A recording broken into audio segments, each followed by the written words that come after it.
Cela veut dire simplement que tu ne peux pas dire je t'embauche, mais comme tu es une femme, je ne t'embauche pas. Vous avez trop de congés de maternité. Non, je ne vous prends pas. Je préfère un homme. C'est une discrimination par rapport au genre, parce que c'est une femme ou alors c'est un homme. L'orientation sexuelle, c'est un choix, comme il a dit. C'est une option, mais c'est quelque chose que vous avez choisi. C'est une pratique.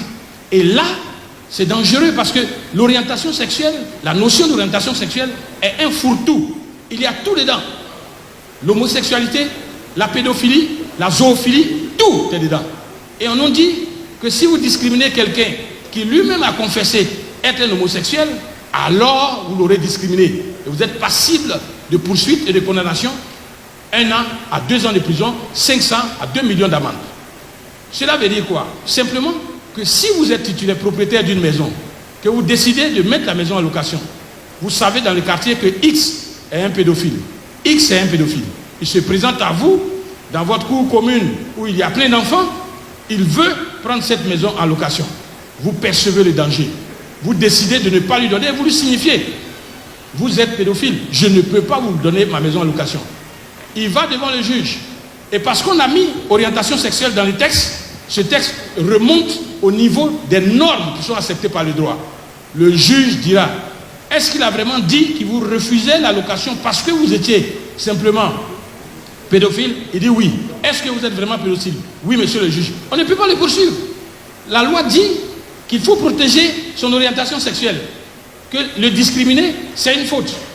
Alors le juge vous condamnera pour n'avoir pas donné cette maison en location à celui que vous connaissez comme un pédophile par rapport à vos enfants à 1 an de prison ou 2 ans de prison, 500 000 ou 200 000 francs d'amende. De la même façon, lorsque monsieur le maire Assalé Tiemoko sera sollicité demain pour faire marier 2 hommes ou 2 femmes et qu'il refusera en se cachant derrière la loi, celui à qui on aura refusé ce mariage pourra le poursuivre devant les tribunaux pour dire qu'il m'a discriminé. La loi, celle-là, ce n'est pas une question de RHTP, de PDCI ou bien autre chose. C'est de savoir simplement que la matrice essentielle de ce qui nous fait vivre ensemble, qui est la conscience commune de tous les Ivoiriens, dans notre identité profonde, se trouve perturbée par une notion qui est floue et qu'on veut nous imposer. C'est ce que nous avons perçu dans cette commission. Et c'est pourquoi, unanimement, quand on s'est levé pour demander au ministre, on a insisté, le ministre a offert de retirer la notion du texte. C'est à cela que nous sommes. Je ne pense pas qu'il y a encore un autre point sur lequel je vais intervenir. Merci, Monsieur le Président.